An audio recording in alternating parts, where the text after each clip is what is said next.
You ask Tiger to solve. This deals with linear equations with one unknown. The final result is k equals -4. Let's solve it step by step. Simplify the expression. Expand the parentheses. Simplify the arithmetic. Multiply the coefficients. Expand the parentheses. Group like terms.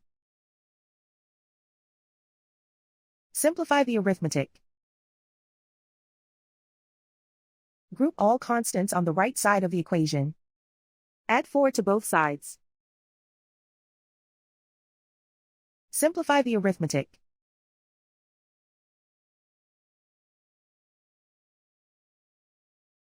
Isolate the k. Divide both sides by -27. Cancel out the negatives. Simplify the fraction. Move the negative sign from the denominator to the numerator. Find the greatest common factor of the numerator and denominator.